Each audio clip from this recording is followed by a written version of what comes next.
Welcome to the Be Bold podcast. I'm Beth Whitman.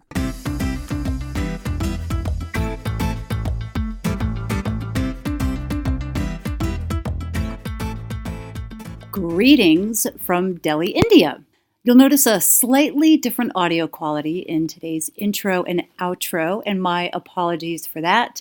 I am recording this from my hotel room overlooking Connaught Place. It is a pretty hot day out, probably in the 90s by now, and the city is covered in a bit of haze from the pollution. It's actually not as bad as I was expecting, but there's definitely no blue sky in sight. That actually might be a good thing, as it would be even hotter if there was no haze. Tomorrow I start touring with a wonderful group of ladies from the US, Canada, and England. And this tour of Northern India is a long sold-out tour for me, and it's something that I run through Wander Tours, my company. It's been a few years since I've been here, and I am so excited to be back. I'm eating real Indian food, smelling the incense that just permeates the air, and really, in India, it is all about the people watching. I'll be posting lots of photos from the trip on Facebook and Instagram. So if we're not already friends or you're not following me, be sure to connect with me so you can follow along, or you could just join me on a future Wander tour to India. If you're new to the podcast, this is where I feature conversations with women who share their inspirational stories. Really, these are truly amazing women forging their own path to success in a variety of fields, and that includes travel, adventure, sports, music, philanthropy, spirituality, and more. If you like what you hear, please take a moment to subscribe to the podcast in iTunes, Stitcher, or Google Play and leave a review. And that literally takes just a couple of minutes. Those reviews tell your podcast provider to deliver up that podcast more often, and it helps people know a bit more about what they're about to listen to or subscribe to. I also ask that you please introduce someone to the podcast whom you think might get something out of it. There are always some really wonderful gems in every conversation, and I would love to get the word out to more people. My guest today is Michele Westmorland. I've known Michele for years, mainly as a professional underwater photographer, but also as someone who has spent and continues to spend a lot of time in Papua New Guinea. In her spare time, Michele's been working on a passion project, and that's been for the past 15 years. And I kind of sort of knew about this project, but I really understood the scope of it once we sat down to chat. Michele is the director of a new documentary film called Headhunt Revisited.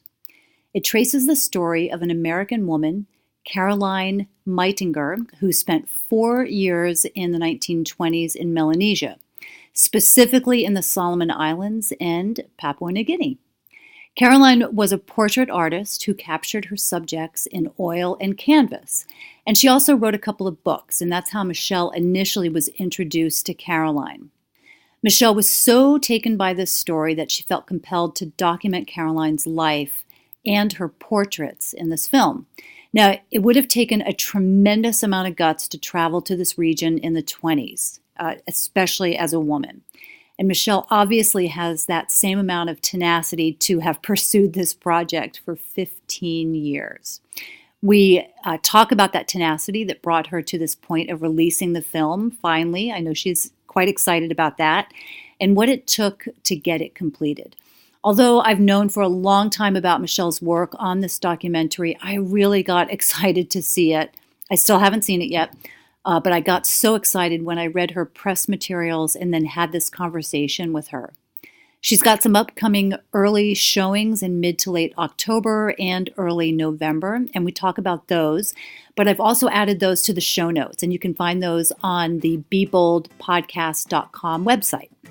So if you are as intrigued by this conversation with Michele or by the story of Caroline Meitinger, you'll want to check it out. Until then, enjoy this conversation with Michele Westmorland.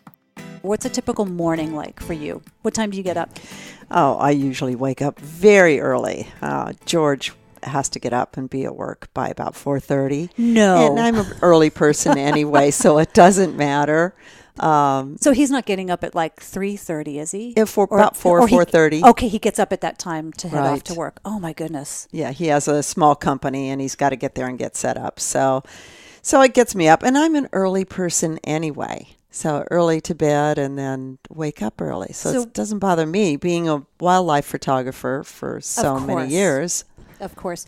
What do you do at 4:30 in the morning when you get up? Sadly, as long as I've got my cup of coffee in my hand, is go straight to the computer. Oh, gosh. Okay. Which is not always a good thing. No, is that just since you've been working on the film, or has that always been kind of your thing? Or maybe computers weren't around when you started working on the film. They weren't around as much, and today it's even more, as my Aussie friends say, fraught with danger. Yeah. Mainly because it's I've got to communicate with so many people around the world. I'm in the same boat. Yes. Mm-hmm. So you know what it's like. It's oh my goodness, please, can I have dinner this evening? Or are you going to call me from Australia? Right. So yeah. I have the issue where if an email comes in and I happen to check it at 9:30 or 10 o'clock at night, I think I have to go answer it because it's going to be another day cycle before I get an answer if I don't respond immediately and kind of get the ball rolling. So it's tough, but it is challenging and it takes up a lot of personal time. So, but we wouldn't have it any other way, would we? Well, I think I would readjust some things. I know that once the film is on its way, there's some things I want to get back to. What that would you has readjust? My heart and soul. Back into shooting more. You know, having my camera in my hand, being back out in the field. And now that I'm not having to run a day-to-day business operation of photography. I've been a full-time pro for over 25 years now, and I started out in the business world, but it certainly wasn't photography. It was in commercial real estate.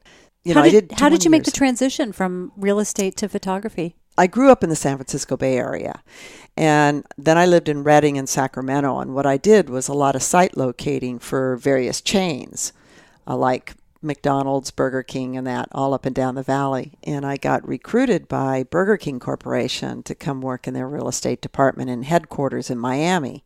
So I thought, got to take this position. This is really good. But I had to give up my snow skiing. So I took up diving. Always was into photography.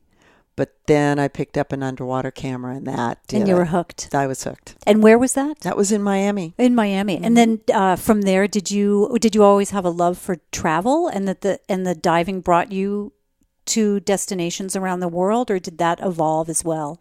It evolved as well, because actually I had very little world travel experience under my belt until I got into diving and had a corporate, environment, traveled a bit with the corporation to different destinations. And I said, this is really what I want to do. I don't want to read 100-page lease documents anymore. Didn't want to do that the rest of my life. What year was that when you were thinking about that? Well, I moved to Miami in 1984 and immediately got into scuba diving. And by the late 1980s had underwater camera systems in my hand. So I was hooked. And did you think at that point that you could make a business out of underwater photography? Not until about 1991, I said, I just don't know that I want to spend the rest of my life in a corporate environment.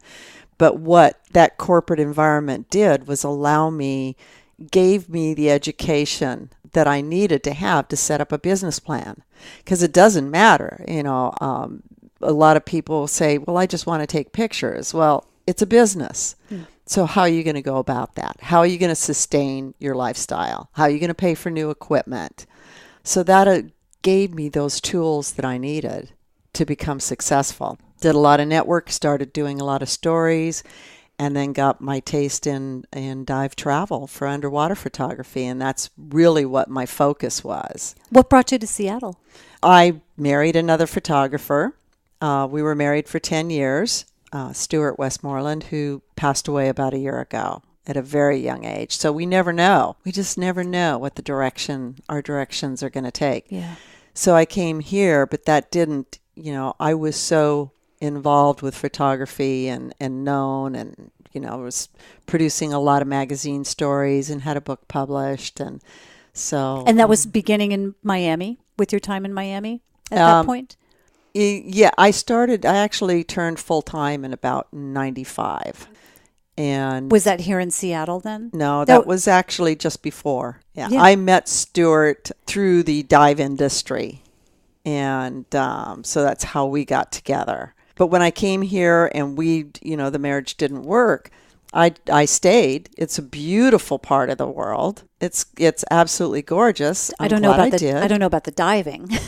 I don't dive here. That's the joke. Yeah. That's it. I was inducted into the Woman Divers Hall of Fame in 2011, and they all look at me and go, "So when are you doing some diving up in the Pacific Northwest?" And it's like, yeah. no way. I'm not. No, I don't blame you. Yeah, it's good. It is a good home base, but there are some things that it's lacking, like warm water. Yeah, warm water and warm weather too. So, I am curious about this. It was a different time in the 90s in terms of trying to make your career in photography, because now I know it is so difficult. It might be different in the diving world, because that's, to me, that seems so foreign and so specialized. But now everybody's, basically giving away their photography. So the times have changed. And the same with writing too, travel writing and travel photography. It was really difficult. But at that time, there must have been more opportunities. You must have seen a lot more opportunities at that point. I was very, very fortunate because it was a time that photography was given a value. Anything visual content was worth something. When I did magazine assignments, I traveled with a writer, so that you weren't doing, you can't be good at both things. You're either a writer or you're a photographer. And if you're doing an assignment, you want to be able to concentrate on those things and do them well, and tell your visual story and then your word text stories well. So I was very, very lucky. I got to step into a time period where there were opportunities. Now, were there opportunities for women? It really wasn't much different than working as a woman in a corporate real estate environment. Very challenging. Not a lot of us. There were those obstacles you always had to fight. So a sexist environment? Yes, absolutely. How'd you overcome that? Just kept plowing through and just never giving up. I had to learn some hard lessons when I was younger, choices and how I wanted to present myself, appearance. All of those things were rapidly changing, and being a product of the 60s and early 70s, you learned a lot of things. So what did you learn then that you brought into that career? I think the attitude of not giving up, of having the confidence in myself, was something that really, really helped. That generation, there were a lot of strong women who knew what they wanted to do. And so they were great role models at that particular time. And then getting into the corporate environment, which had its good and its bad, taught me a lot of things and gave me a lot of confidence, because I've figured out that, yes, I can do this. But not everybody who went through those times came out the other end with that confidence. Where did you find yours?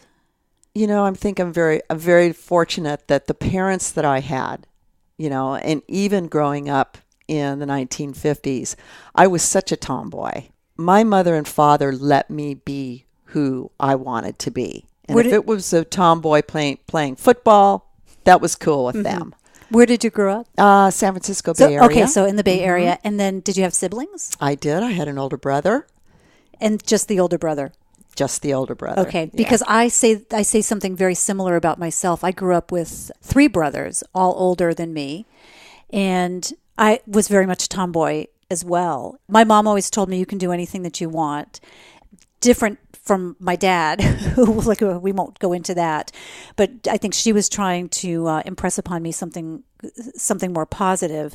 And I don't know that I totally believed it, but something stuck with me in terms of that. And I think being surrounded by brothers, you just plow ahead, because you have to wrestle with them, and I didn't have a role model of dressing up and that kind of thing. So I'm putting on makeup. So it's kind of a very similar situation, I think, where you you learn to be tough because you're around that. And what's really great is here I had this petite little mother, 4'11", little Frenchman who could sew and make beautiful clothing. And although she would make these gorgeous doll clothes, for my dolls, I was crying at Christmas time because I didn't get a bulldog tank. Oh, I love that. Okay. But they said it's okay. And I remember a time when my mother was being ostracized by the rest of the mothers in the neighborhood. You need to make Michele be more of a little girl. And she says, you know what? My daughter's going to be stronger and better off because I'm going to let her be who she wants to be. And I remember her doing that. Wow. And that really set home with me. Yeah, of course. Yeah. That's a great influence. Yeah. You moved to Seattle. You've got this thriving career. I'm assuming thriving career because you have a lot of accolades and you're making a living. I think when you're making a living out of photography, it's thriving. And it did very, very well. Of course, it's a little more challenging. The good news is I'm on the cusp of pulling my retirement cords, which is good. But it makes me sad in a way because I mentor a lot of students when it comes to conservation photography through the North American Nature Photography Association and International League of Conservation Photographers. And we have mentoring programs, emerging leagues. And I look at these really talented, smart young people who just have this hunger that they want to tell these stories through beautiful photography or filmmaking. And it's tough because it's really challenging to make a living these days. So the good news with some of these students is they're going for their PhDs in science, whether they're, in entomology or whatever kind of, specialization that they have. I say stay with it, build on your skills as a photographer, and help tell your science stories. But it is challenging because it's not the same. So how did you get from having this career in underwater photography, and I know you do other sorts of photography as well, but that's your specialty, to the film? And you've got a film coming out. So tell us about that. Wow, that was... I wanted to go in 1991. I asked, where is the newest, hottest, most unknown destination for marine life and underwater photography? I said, I want to go to the next best place that's still a secret. And I was told Papua New Guinea, Kimby Bay. And I said, cool, that sounds good. And so in 91... Did you have to ask where PNG was? I had been, at least I was exposed from other divers and a world map. Because most people don't know where it is. No, and if I get asked one more time, where in Africa is Papua New Guinea, which I find shocking, but that's Geography 101. No, I knew that in that particular Indo-Pacific region had so much diversity, and I was used to the Caribbean and the Florida Keys. I wanted to see different marine life and have that experience. So I was told Papua New Guinea, and I got that put together. I did have someone, a male photographer friend, who traveled with me and went off to PNG and dived on Fabrina and Walindi Plantation, was completely blown away with the experience, and then did a little bit of the highlands and a little bit of the Sepik. So I got a touch, but that touch just captured me. And I've been going back ever since. In fact, I'll be making my 34th trip. 34. Oh, my gosh. So it's become a passion place for me. It wasn't always about the other parts of Papua New Guinea at first because I was so into the marine biodiversity and wanted to go there strictly because the diving was so incredible. But as I explained to a lot of people, I raised my head above the surface and saw the diversity of the culture and was amazed. Saw the connection, especially along the coastal tribes, of what they have to do surviving on the health of the reef systems, their fishing, sustainable fishing. And I just became really captured by the whole countryside and the stories that they had to tell. So when you go, how much time do you spend there on a trip? It just depends. Minimum of 3 weeks to a month. And as long as when I did the expedition for the film project, I was there close to 3 months. All at one time? All at one time, My goodness, that's a long time. And were you traveling all around the country at that point, or probably all through Melanesia? It was designed, like I said, when I raised my head above the surface and discovered how unique the culture was, and just that was after my 4th or 5th trip. And then I received this book from a friend of the family, and Marie was dying of cancer. I went to say my goodbyes. She handed me this book called Guinea Headhunt by Caroline Meidinger. And she says, I know how much you love this part of the world, and I think there's a bit of you in here. And it totally escaped me. I didn't, I said, thank you. I wanted to spend my time with her. I didn't read it for a couple months, and when I did, I was so blown away. I said, excuse me, this is for real? Well, tell me about the book. It was Caroline Meidinger's second book of the second half of her journey. And Caroline was a portrait artist. She and her high school buddy, they were in their 20s, traveled to Melanesia because Caroline wanted to paint portraits of indigenous populations that hadn't been impacted by westernization. Is she American? She was American. She was born in Sacramento but grew up in Cleveland, Ohio. Went to school at the Cleveland Institute of Art. She was one of the original Gibson girl models. She was that beautiful.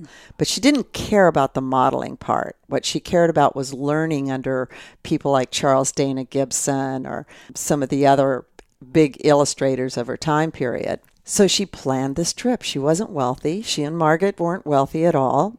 And they went there to Papua New Guinea and the Solomon Islands between 1926 and 1930.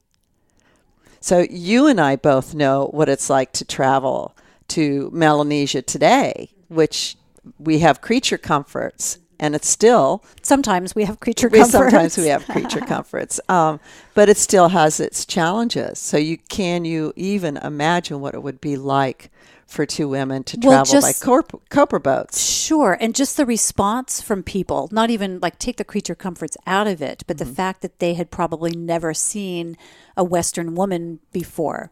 Very, very few. In some instances, her stories are hysterical in her books. I was going to say maybe the missionaries weren't quite there yet, because I think that came in the 40s. Wasn't it? They were hitting pretty hard and heavy by then. Oh, were they? Okay. Yeah, especially in the Solomon Islands, which were impacted more by the Anglicans and the Methodists. Oh, I'd say even 100 years before then. A lot of plantation owners were starting to come into the coastal regions. Now, the Highland territories weren't even discovered until the Lay brothers hit there until 35. Right, that's what I'm thinking. Right, but the coastal areas were impacted. That makes sense. Yeah. So she goes on this big trip and she writes this book. And she comes home with 25 absolutely stunning oil on canvas and a myriad of sketches. Quite an accomplishment. And once I read the second book, I discovered the first book, Headhunting in the Solomon Islands, and then New Guinea Headhunt, her second book. And of course, both of those are a play on words. It's not about the old headhunting practices. It's about her capturing her portraits on canvas. So what did you see in that book, and what did your friend see in that book that reflected you in Caroline? I was just amazed, number one, to see the guts that two young women had to take this adventure and to come home with something and accomplish something. There was no is not a part of Caroline's vocabulary at all. As a matter of fact, she had married quite young. She was so beautiful. She married at about 20 to a young doctor in Cleveland. And I discovered this love letter in a cigarette tin to Caroline, basically releasing her to the world because he knew he couldn't keep her. She was just too far ahead of her time and wanted to do other things than be a doctor's wife in Cleveland, Ohio. That just wasn't on her charts. So they were married but not together? Or she was just able to travel? He let her go. And so he remarried. And Margaret and Caroline were quite close for many, many years. And it was just an amazing journey. The stories, I mean, Caroline could write as well as she could paint. So both of those combinations just had my curiosity so elevated. You know, I could see black and white reproductions of her paintings in the books, the original, first run editions of the books, but I wondered what they looked like in color. And it took me 3 years to find them. Where were they? Phoebe Hearst Museum of Anthropology at UC Berkeley. How did you track them down? Through, I had to do a lot of research. She lived her last 40 years of her life in Monterey, California. So I spent some time doing research there. I had to find her will, her probate documents, just to see where items went. And I discovered that she had left her paintings, a myriad of sketches, and a lot of ephemera, spears, masks, bowls, things that she brought back to the museum in 1978, about 2 years before she passed away. And then I said, well, now I've got to go look at them. I've got to go see what, are they any good? Mm-hmm. Of course they are. When I saw them, there were like 3 women standing there with tears because the colors that she, the oil on canvas, how did she do this in a tropical environment? And each portrait she painted had pride and dignity in their faces, something different than most Westerners did with that culture in those days. They were cannibals, they were headhunters. They forgot, they didn't realize these are human beings who have their own stories to tell. Caroline captured that, which was amazing. Were these on display at the museum? No. Or they had been buried, and so these women who were working at the museum saw them probably for the first time as well? Yes. She had her moment of fame when she returned in 1930 with the paintings to New York City and was exhibited at the American Museum of Natural History under the auspices of Margaret Mead. And so she had a little bit of fame for a few years where her paintings traveled, and there were newspaper clippings, of girl headhunter goes, to face savages. And, the typical early 20th century kind of taglines that you would see. She exhibited here in Seattle at the Seattle Art Museum. But it was the Depression, so she had to put them away. And they haven't been seen by the public since the mid-30s, which is a crying shame. Are they on display now? No, they are not. Why not? Good question. Is that your next project? Good question. Well, tell us about the film. The film, once I saw the paintings and had read through the books 3 or 4 times, and as many times as I have been going to Papua New Guinea, I said, this story really has to be told, because there's not only Caroline's story and Margaret's story, but there's history here. There's history in these paintings. There are people with family. What are those stories? We had no clue what we would find. So it took about a year just to plan the expedition. And that was done through all my friends at Walendi Plantation and Captain Alan Raby, who owns the Fabrina, Max and Cecily, who own Walendi Plantation. And these are people all in PNG. They're all so in PNG. They helped you organize it. Yes. So I chartered Fabrina for 2 months and hired a filmmaker, cameraman, and an audio man. I had an anthropologist who is Papua New Guinean, Dr. Andrew Motu, and he was doing his postdoc at Cambridge. So his professor said, okay, he can fly home. This is a great opportunity. So he came on board as our specialist and interpreter. Dick Doyle actually was our historian, originally from the Witu Islands. He put all of the mapping together. So it took 2 months, and we retraced Caroline's footsteps. And after I photographed all of the paintings at the museum, I made prints, stacks of prints to take with us so that we could sit and have a conversation when we went into these villages. And Were you actually trying to locate the people in the paintings? we really had no expectations. I mean, that if you're talking about 80-year time difference, no, not really. There was a little glimmer of hope in the back of our minds. What would it be like? But what we wanted to do is to create a dialogue from the paintings. You know, are these body decor treatments done anymore? What has changed about your particular clan? So it was like the key that opened up the door. You know, what are these dim-dims, white people, doing here, you know, pulling up in a boat? What do they want? So walking in with a stack of these paintings was like the key, and it would create a dialogue. How did they respond? Very well. Again, it was, you know, what are you doing here at first? And then between multiple interpreters, because you'd have clan language, and then pidgin, and then English.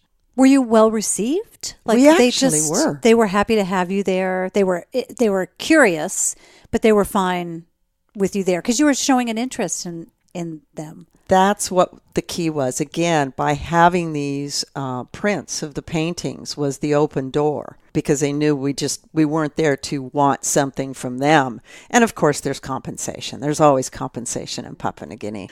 But we would sit down and meaning you needed to compensate them for their time. For their time, and for being able to have anchorage in front of their village in a bay. You know, so there's always that's the custom law there. And so we had stacks of whatever supplies ready to go. And that was the benefit of having people like Alan and Dick and Andrew Motu, so that we were respectful. Right. They could help you navigate the cultural aspect of it. Did you have mirrors and soap and just simple things that you could leave with them? Mostly food staples. You know, lots of rice and things like that. Sometimes a little bit of fuel. Depends on if we, you know, had just replenished our stores and how much we would have left. And always would try and leave prints of the paintings, especially.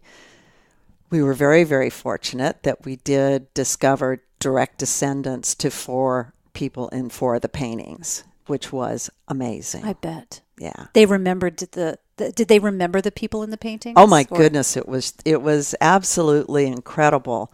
We were in one location that is the farthest tip of the tail of Papua New Guinea, one of the most remote islands, called Russell, and it used to be called Yella in those days. And we had a painting called the Yella Fisherman. We went in there, walked through the villages, started showing it around, and one of the elders goes, "Excuse me, that's Tack. His great-great-granddaughter lives on the island over there." And we just said, seriously? They said, "Oh, yeah." So we went and had that conversation, and sure enough, you know, not only the physical resemblance was there, the stories were there. Pretty amazing when you start meeting direct descendants. Sure. Yeah. 80 years later. 80 years later. And you had the film crew with you at that point. Oh, my goodness, yes. So we get to see some of this in the film. Some of it we do. Yella unfortunately, will be a side portion, because you only have so much time to tell a story. And we have 2 sons from a painting called Morova Lagoon Family that we met in the Solomon Islands. And then in Papua New Guinea, we discovered a grandson and great-granddaughter to one of our signature paintings that we use quite a bit in our publicity. It's called Hera, which means body decor in Motuan. And the subject is named Ohuya. And he has a wonderful story. And we found the grandson and great-granddaughter, which was pretty exciting. So this first trip where you were there for a couple of months doing the initial research, did you film the whole thing during that time period, or was it you were filming on subsequent trips? No, we did the first expedition was done, the 2.5 months where we retraced Caroline's footsteps was done in 2005. Now, I began doing the research in 2001, discovered the paintings in 2003, almost 2004. It was Christmas time, actually. Nice Christmas present to get. And then it took a year of planning. Once I saw the paintings, I knew that there was a viable story to be told here. Then we did in April, May, and June of 2005, we did the expedition. We have gone back and done some pickup shoots. because I followed a parallel journey along with Caroline. She had to crate away all the paintings during the Great Depression and had to move on to other things to support herself. I had to put the project down for 5 years myself because of a divorce and the Great Recession in 2008. Right. So between 2005 and 2010, you're putting it aside or somewhere? 2011, yeah. Okay. 2006 and 2011. So I had 5 years where it was more about I had to make a living and I had to put the project away. Did you think that it might not get finished? There was a time I was concerned, but I've been called tenacious but I think more stubborn. And I was bound and determined to get this story told because there's not enough stories about women who have done bold things. And she was bold. Totally agree. Yeah. I remember talking to you about this at an event where we both attended years and years ago. I don't remember how long ago it was, but I think it was during that first round of effort that you had made behind it. So where'd you get the funding? Well, a variety of a lot of, contacts helped me out. A lot of personal money involved because, sometimes you just have to get it started yourself. Yeah, it's a passion project. It is. A lot of people think that, wow, you're going to make a lot of money off this film now. No, documentary filmmakers do not make money. And I love Louis C.K. when he presented the Oscar for the best documentary a year ago. He looked at everyone in the audience as he held the Oscar and said, all of you sitting in the front row, Brad Pitt and all of the stars, you get to drive home in your Bentleys and Rolls Royces to your mansions with your Oscar. See this one?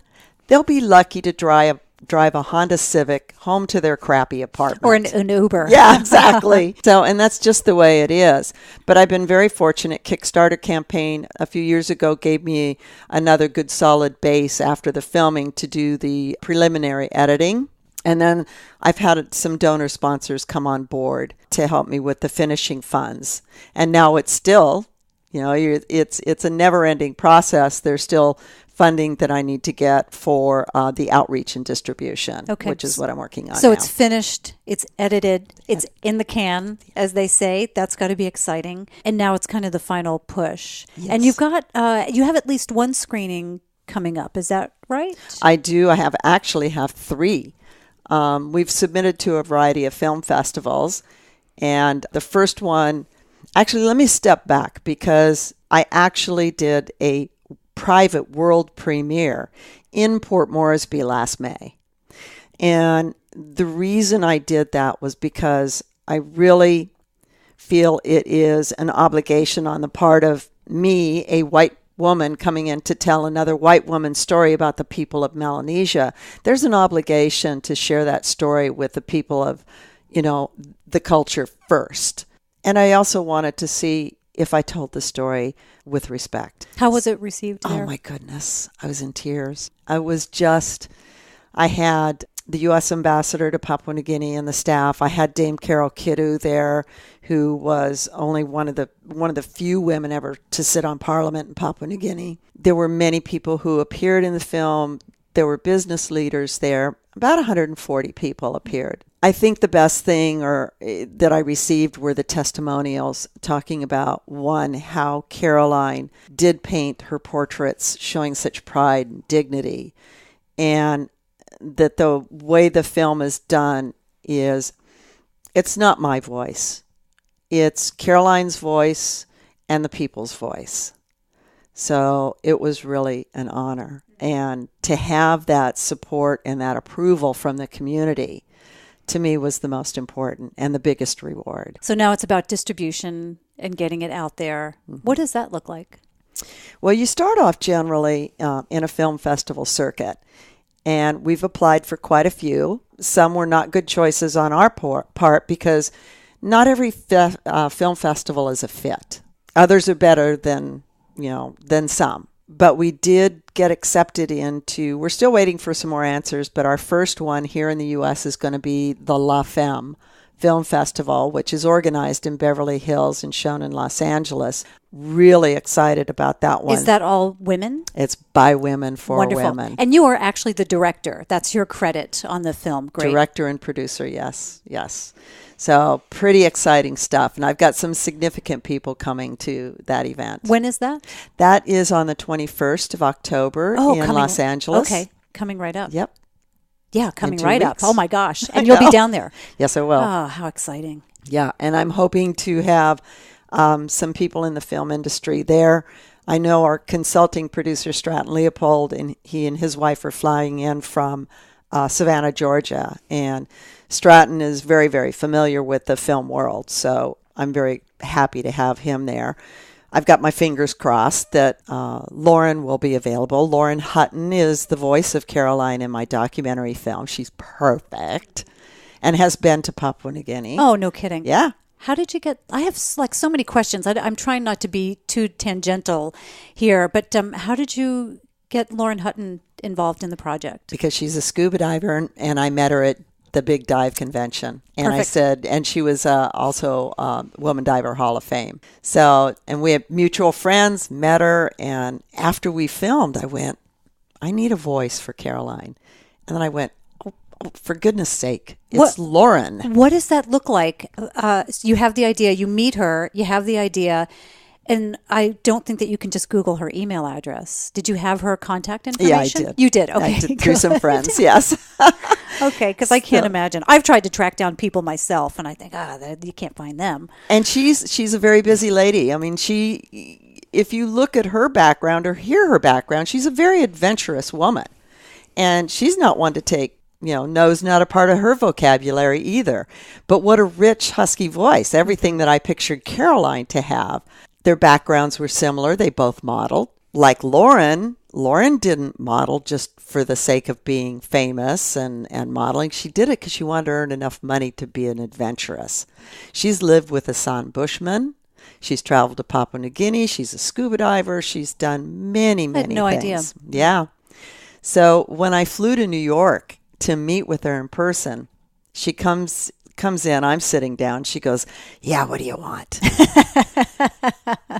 And so I explained to her what the project was. And she goes, I want you to turn around and take a look at the bookshelf behind you. I did. There were Caroline's books. She goes, I'm in. I'm getting goosebumps. I know. That's amazing. Yes. Yeah. Wow. She says there needs to be more stories about women like Caroline. So, that was perfect. And it wasn't, it was just a year ago. She had to do another 3 hours worth of recording because we decided to have more excerpts out of the books in the film. So she was gracious enough. She donated her time and her energy because she believes in women's stories. So, beautiful story. Yeah. So you've got the film festivals coming up, La Yes. Femme, and what are the other two?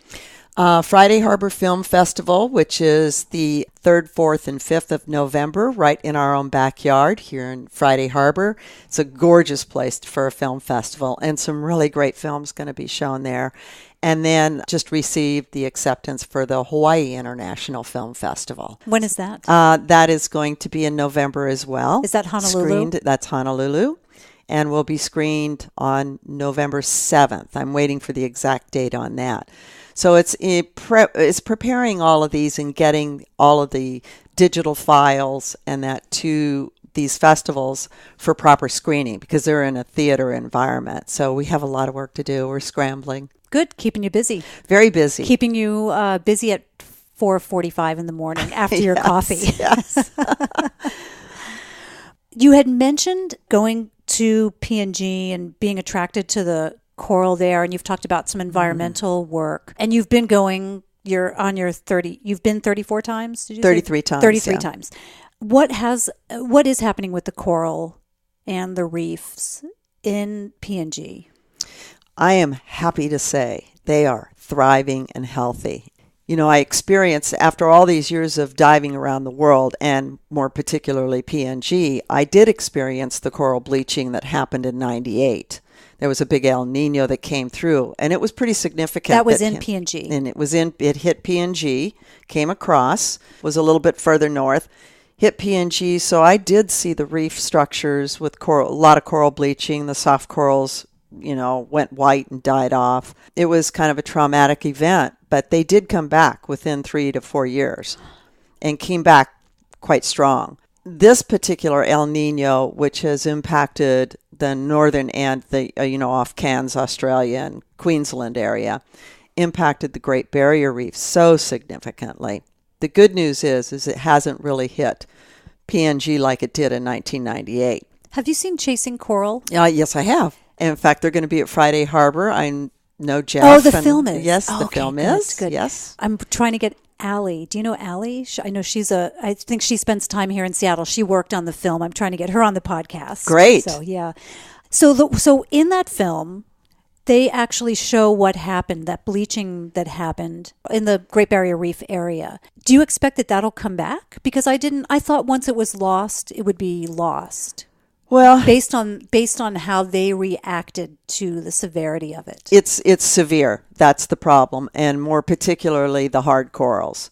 The hard corals have their limestone base, but there's no more animals left on it, because they have their colonies that are developed all over, and that's what grows, their limestone base and the formations. So the impact was so severe, I don't know what the prognosis is going to be for the return of the corals. But if anything, the soft corals will come back first. Okay, but the way that it hit PNG, the bleaching, was different. In 98, it was pretty severe. But the corals did come back. It touched it just a wee bit on this particular El Nino, but they're all back fine. What's interesting, and one of the next things I would like to do once the film is on its merry little way is get back to look at those environmental issues within the marine environment and how it impacts the social structure and the tribal structure and living structure of the coastal tribes along there, because they depend on the health of those reefs. There is Mahonia Nadari, which it means guardian of the sea, and it is on some property given by the Benjamins at Willindi Plantation, and there's a lot of researchers that come in. They're hopefully going to be looking at the particular species of corals that might be able to be harvested, because they're the same species, but maybe a different strain. They're used to higher temperatures in Kimby Bay.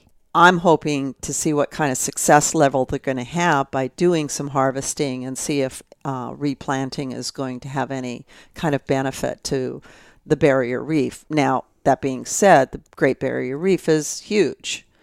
So how long would it take if it did work?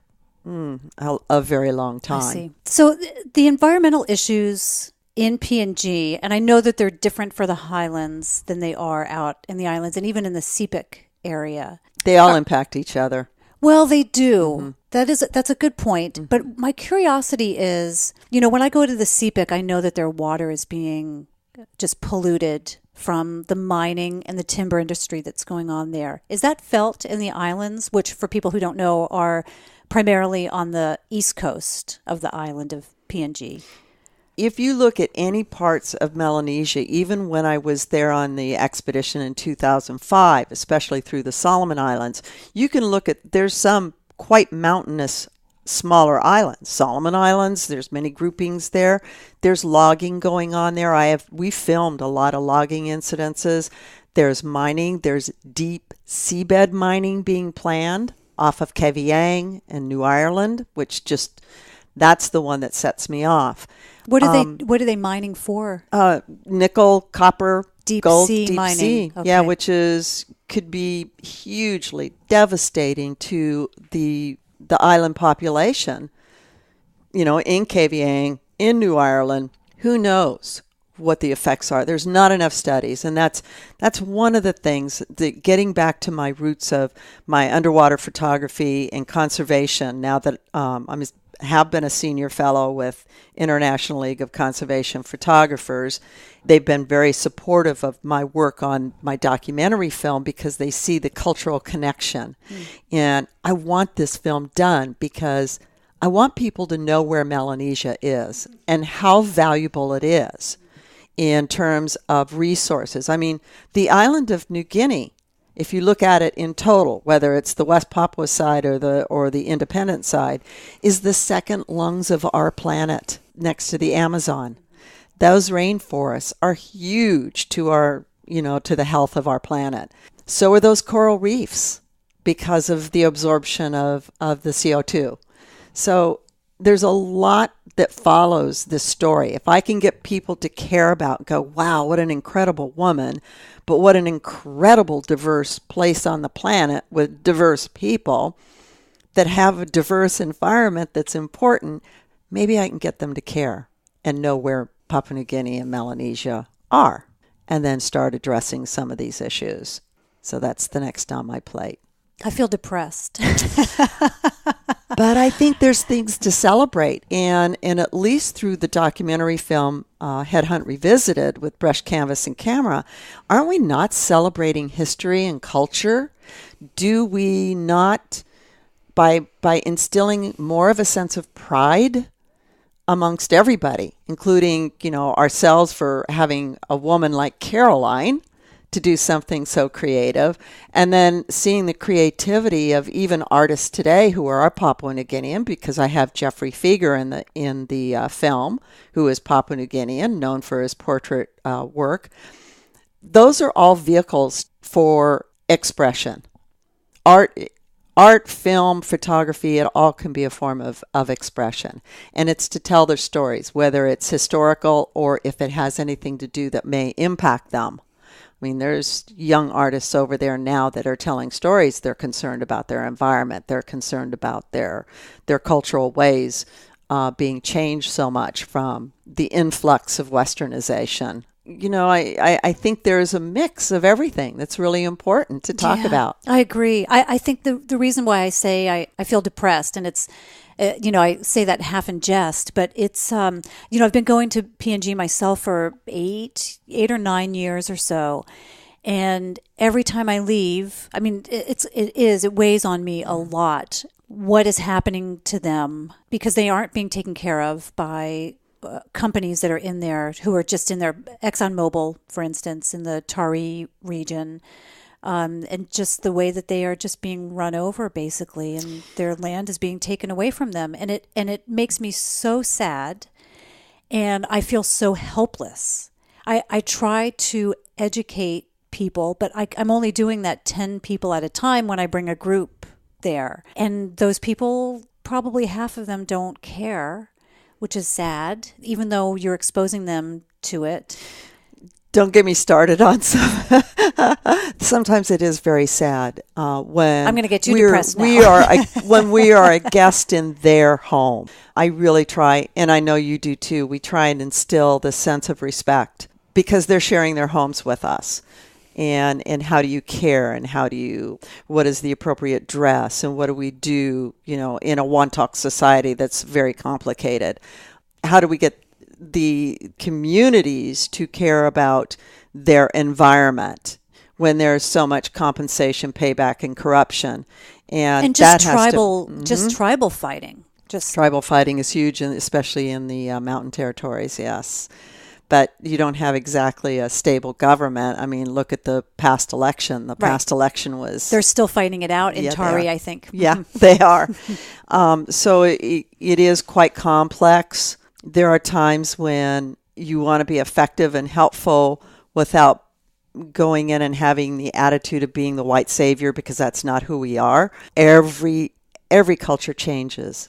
Every culture evolves. Everyone, we cannot keep the Papua New Guineans, any of these indigenous cultures, encased in amber for our viewing pleasure. It's like, oh, well, they're wearing T-shirts. They're wearing shorts. They have a cell phone. What would you do? Every society wants to grow and have things and be more comfortable. And a pair of shorts and a T-shirt are a heck of a lot more comfortable than grass skirts. And cell phones are a great way of communicating. I love the Huli Wigman when I see a, cell phone tucked in a belt. Right. And his cassowary dagger in the other side. Right. But that's reality. We all do. I don't wear whalebone corsets anymore, and men don't wear knickers. So why do we keep wanting to inflict what we expect of these communities.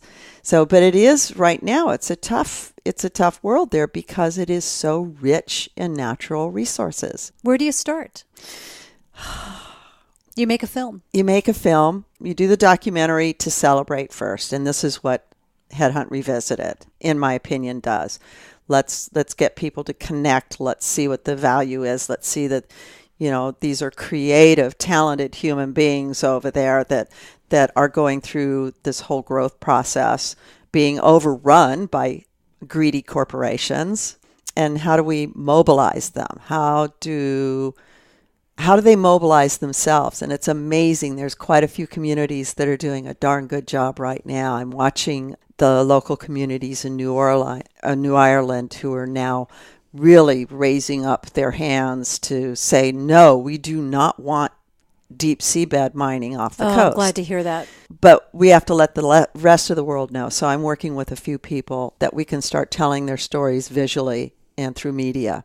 Spread the word. And that's what my job is I'm a storyteller. So a visual storyteller. And that's what I, want to continue to do. Do you have you put your tours, because you were bringing people to PNG on dive trips, have you put those on hold or have you still been doing those? No, I'm, as a matter of fact, I've got a wrap-up dive trip coming up, which I'm really excited about. What's a wrap-up dive trip? It's the film wrap-up. Oh, we're going to celebrate. We're going to have a dive trip on the Fabrina, which is the vessel we used for the expedition. And they're like family to me, Alan and Josie and Max and just everyone. And we lost Dickie a few years ago. In fact, the film is dedicated to Dickie Doyle's memory.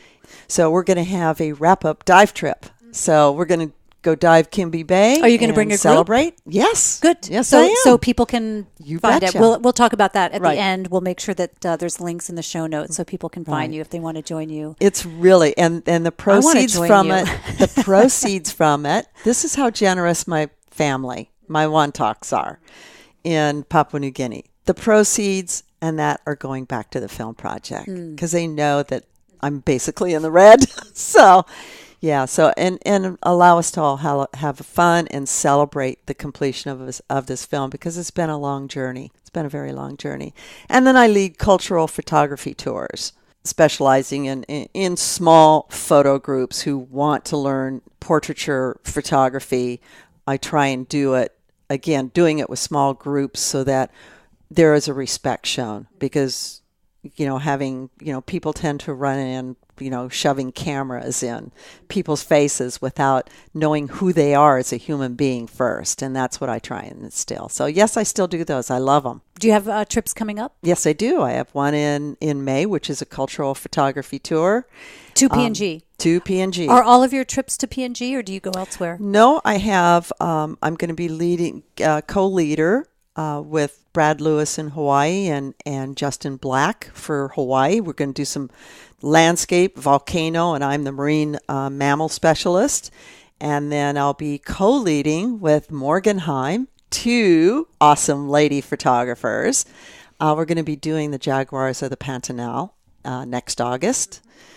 So, yeah, I'm still leading tours. Right. I think what I'm slowing down on is more the commercial. I want to go where my heart is, which is the conservation side. And photography is a great avenue for that, it for is. Sure. Mm-hmm. That's what I miss right now. And even George, my husband of only 1 month.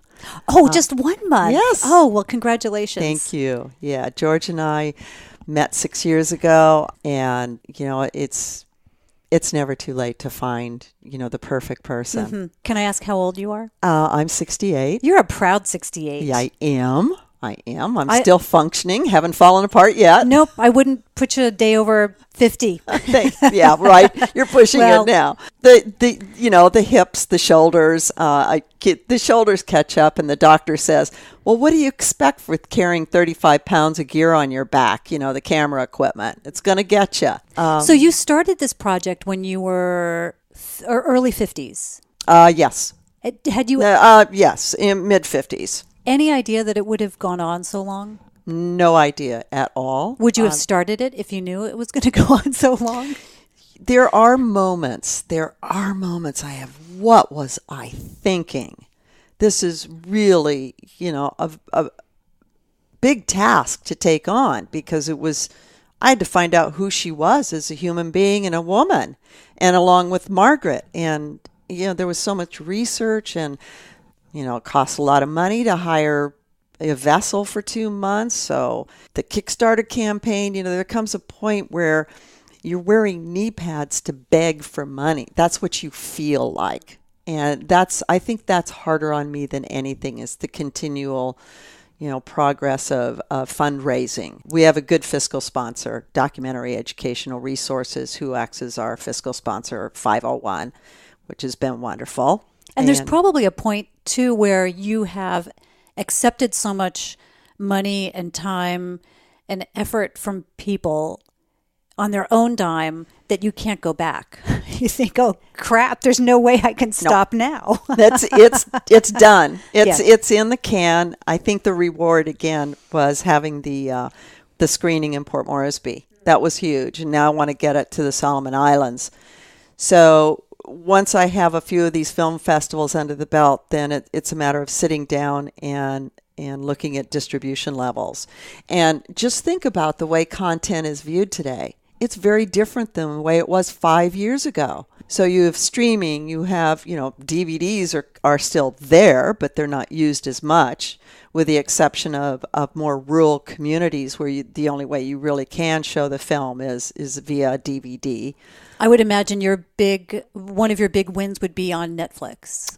That's going to look at all of those avenues, you bet. I think the story is just so cool. The team did a great job. A lot of the excerpts that Lauren Hutton did the voiceover as Caroline were done to animation. So the female animator, we had a sizable number of women. My editor, Sandy Jeglum, has been with me for 13 years. She was my image library manager, and she really, over the past 6 years, has gotten into film editing. Well, she's turned out to be a very, very talented film editor. So she's into documentary film editing. So she's my, produce along with me, hung out with me all this time, picking me up off the floor when I've crumbled. So yeah. When are times that you've crumbled? What brought you to crumbling? I would say the Kickstarter campaign was very, very difficult. That put me on the floor because it was a lot of serious planning, the constant always on, the tenseness. Did you make your goal? Oh yeah, we passed it. What was the difficult part about it? It's 7 days a week, 24 hours a day of being on and constantly asking and planning. We had a storyboard that would plan our social media and outreach functions, what we would post, what time we would post, what the content would be. It's very hard. In fact, people say that Kickstarter will kick your ass before anything. Yeah. How much did you raise? We raised almost $40,000. Wow. Yeah, that was just to get our basic editing started. This film, all said and done, will be $700,000. Yeah. So it's just what it is to do a documentary film when you start thinking of the pieces and parts. And how long it's taken and how much filming you've done and how remote the destination is. Yes. It's not like you were down on Alki Beach. Nope. No. Yeah. And all people know how expensive travel is in Papua New Guinea. It's just not inexpensive place to go. Fuel costs, food costs, all of those kind of things, especially in those remote areas. We had to stop and re-provision the boat 3 times, so we could continue. There was always a worry, what if we had a breakdown, where we would be? But I had the best captain and crew going. So, yeah, it's a challenge. Yeah, it sure is. You mentioned earlier how tenacious and stubborn you are. Where do you think that came from? My mother. Just flat Without out. a doubt. Mm-hmm. My mother, yeah. You modeled after her? Or, maybe not consciously, but because she was tenacious and stubborn, you just picked up on that? I think she, and my dad was the quiet soul. Navy man, so I grew up a Navy brat. Did you mention your mom is French? Yes, both of my parents are French Canadian. Oh, okay. My maiden name is Michele René Benoit, so can't get much more French Canadian than that. My mother was from northern Maine. you had two little tiny petite people who were just powerhouses. My dad had his own stories that are just remarkable. In terms of? He was on the USS Lexington, which was sunk in the Battle of the Coral Sea. So his time, maybe that's why I'm connected to the islands, because he was so connected to the island nations. He served on Bikini right after World War II. He was just a Navy person. And my mother was the powerhouse because my dad was in the Navy. She had to fend, for herself and my brother and me. Yeah, I think it was my family's strength. Did your mom work? No, she was a mom, but she was she was always there. She could correct us. How much older is your brother? My brother was 6 years older than me, but I lost him quite a few years ago. Yeah. Sorry to hear that. I did want to go back. I made some notes here. I didn't want to interrupt you too much. I know I've interrupted, but one of the things that I was interested in is how you found the love letter.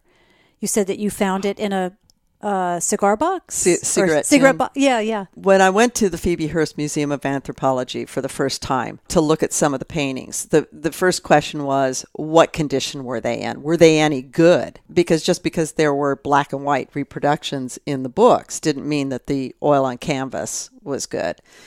So we did look at the first one, but then there was a box of ephemera that she had left, just items. So here I was with white gloves on. And because everything is, you want to be careful of it. It can't have oil from your skin. And I found this cigarette tin. And I remember reading in her books that her charcoals and a lot of her art supplies that they shipped in the trunks to do their expedition were stored in cigarette tins. So I opened up this cigarette tin and there's this letter. And it's on doctor's letterhead.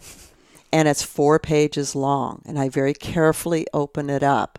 And it says, "Dearest and darling Caroline, should you find me unjust?" And he goes on and on and on to explain how much he loves her, but he can't keep her. And he needed to release her to the world. Oh, my goodness. To be free to find her own path. And I just went, oh, my goodness. This was in the 1920s. And there's a man who recognizes that she can't be cooped up. She has to go find her own path. Were they legally divorced? That's a good question. He did remarry. He had children. We could never find the paperwork that said they were legally divorced, but I can't imagine at that time. She still went by, even though her name was Caroline Meidinger, legally on her passports and her documents and her will, she had to sign it Caroline Meidinger Stober. Whether the divorce was actually, finished in paper in a court of law. I don't even think it matters, does it? I don't think it does. Yeah, she just went on to do her own thing. And, the stories with her goes on and on. She lived the last 40 years of her life in Monterey, California, hung out with John Steinbeck. Every photo of her, she looks like she's wealthy. She's standing there in this elegant gown, and she always has her cigarette in a long cigarette holder, and very, because it was the times. And what is so funny is when I interviewed a gentleman who worked in her yard as a teenager, he says, this woman was really, really impacted me the way I thought. She taught me so much about the world and not to give up on things. He said, and she could roll a hell of a cigarette with one hand, and it wasn't always tobacco. So, she was pretty much a free spirit. Yeah. Good for her. Is there anything that you want to cover that we haven't talked about? I think my passion for Papua New Guinea, it's pretty well worn on my sleeve. Whether it is diving and seeing the marine life or it's the culture. I love other parts of the world. Have a passion for Southern Africa. I have a passion for a lot of different areas. But this is a place that really has my heart. And there's so much to explore there. There's so much to go back to, and I'll be anxious to get back in the water. Have you spent much time up in the Highlands or at the festivals, Hagen or Goroka? I've done most of the festivals. I tend to like the smaller, more intimate festivals, especially with my small photography group.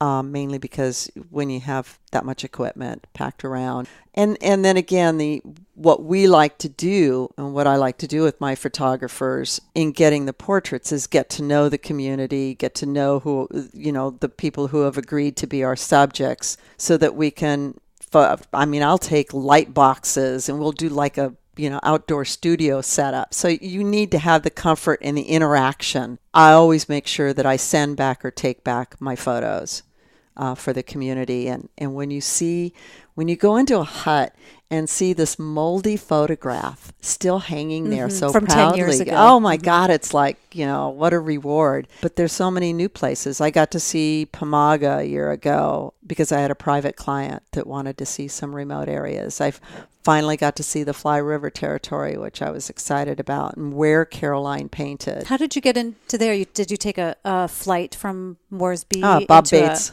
Pardon? Bob Bates. Oh, Bob Bates, of course, yeah. Yeah, flew us from Tari to the Fly River territory. He's got his new lodge there, and which was really fortunate because on the expedition, even though Caroline and Margaret were in the Fly River territory and some of her most incredible paintings are from the Fly River, our expedition, we couldn't get there. We had 15-foot seas, and we weren't going to cross the Gulf of Papua in 15-foot seas. Just wasn't going to happen. Plus, going up the Fly River, you have to have pilot boats to get you up there. It's very, very dangerous with a propped boat. So we weren't able to do it. So it was only a year and a half ago that I got to see the Fly River. Have you been to West Papua? I haven't been to West Papua. I have for diving. I've been to Raja Ampat, and which has absolutely stunning. It's all Indo-Pacific.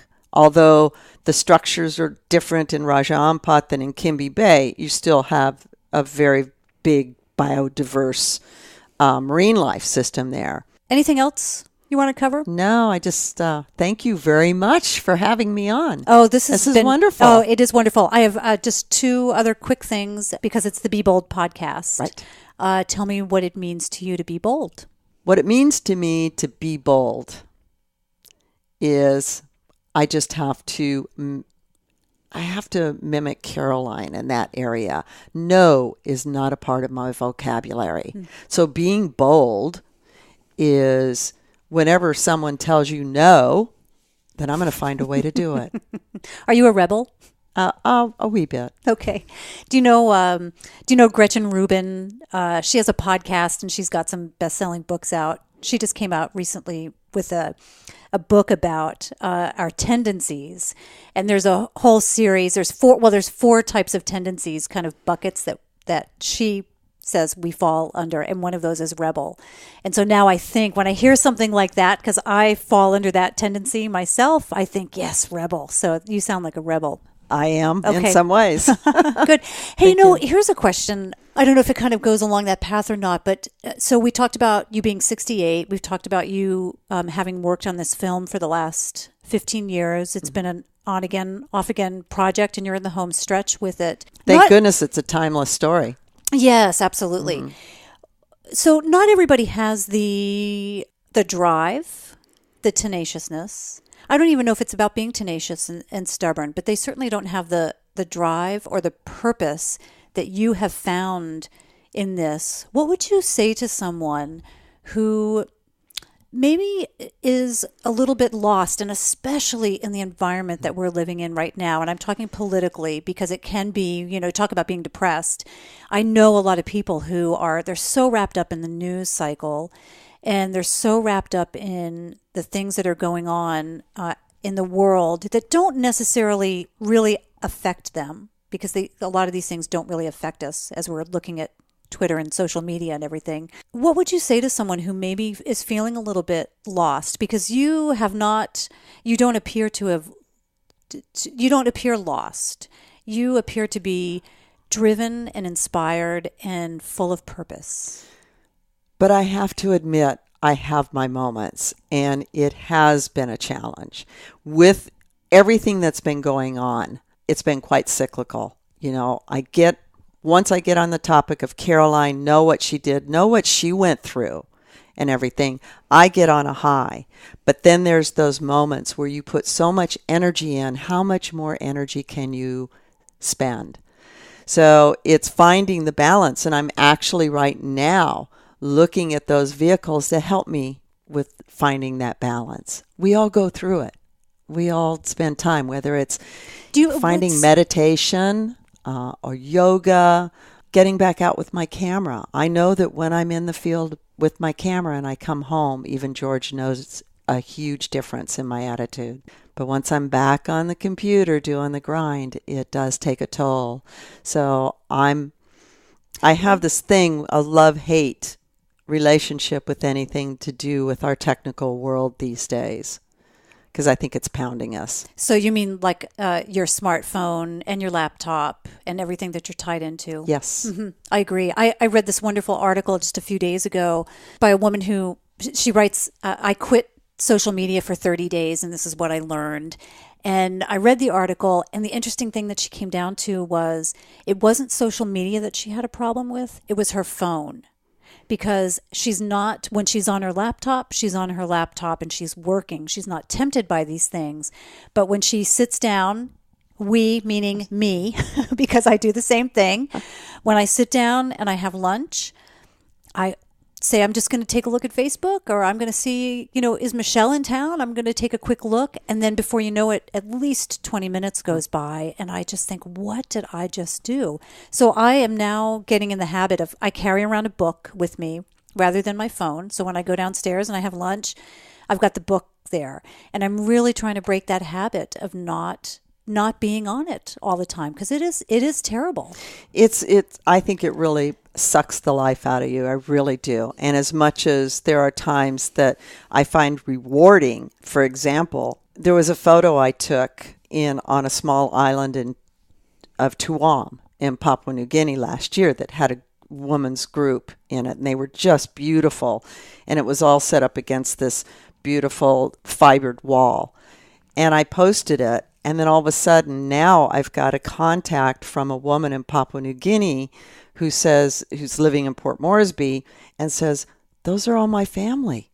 That's my family. I'm so excited." So we communicated. Now I found more pictures and I sent them over to her. And she goes, "That's my boo-boos." Boo-boo in Papua New Guinea, of course, is grandmother, family. And so you get those. Those are the rewards. Yeah. But it's the rest of the time when you're exhausted, and it's the one more, I have to do this post, especially if you're doing a marketing campaign for this film, etc., which I have to do. How am I going to get the word out there? It's through social media. So you find that there's those moments that I can't think of one more thing, And yet I've got the woman who says, "Those are my boo-boos." Yeah. There's a lot. There is reward. I think it's a matter of controlling it. Yeah. Keeping control over it. And it is really difficult. So that was just a little bit of a sidetrack there. But it sounds like it's finding the purpose and having balance. So you found this purpose, but then kind of when you go off the deep end that you come back. Do you meditate? Do you do yoga? I was doing some meditation and yoga until I had shoulder impingement syndrome. So that kind of set me aside. You just kind of have to move in and out. So I'm back to that again. And fortunately, I think the film festivals will be uplifting to me. Because again, I start talking about Caroline. You can tell how I get. Yeah. Your eyes are just lit up. Yep. Then I have Wild Speak in DC, which is our International League of Conservation Photographers, which always is energizing to me. Because we get to face-to-face talk with each other about what other programs that we have. So, and then I know that I have like 4 or 5 different tours where I'm going to have my camera in my hands. Mm-hmm. So it's filling your soul with what connects you with the world. Exactly. Really. Yeah, that's great. I think that's a great place to end it. Where can people find you? You can find me on the film project is headhuntrevisited.org. Or you can find me on westmorlandimages.com. But go to the headhuntrevisited.org first. Yeah, absolutely. And I'll put those in the show notes. And then we won't even list your social media because we don't want you checking your I'm Facebook on page. Facebook. Are you kidding? No. Are you on Instagram? I'm on Instagram. Under Michele Westmorland, I have a Facebook page for headhuntrevisited.org. That's the one I really want pushed out because I want the world to know about who this woman was, where Papua New Guinea is, what all of this is. I can't wait to see it. I'm so excited about the film. Yeah, I can't wait. Well, best of luck to you, and thanks so much for making your way over here today, too. Thanks for sharing this amazing story as well, not only on the podcast today, but just in the film. And really, after I saw the press kit information that you sent over, I thought, oh my God, I can't wait to see this. This is going to be great. So, and I'll let you know when we have a screening here in town. Yeah, please do. Yeah. Thanks, Michele.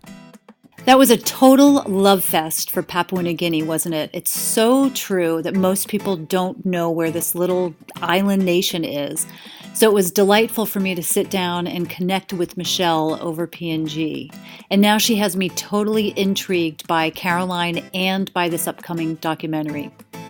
A reminder that if you like what you hear, please subscribe to the podcast in iTunes, Stitcher, or Google Play and leave a review.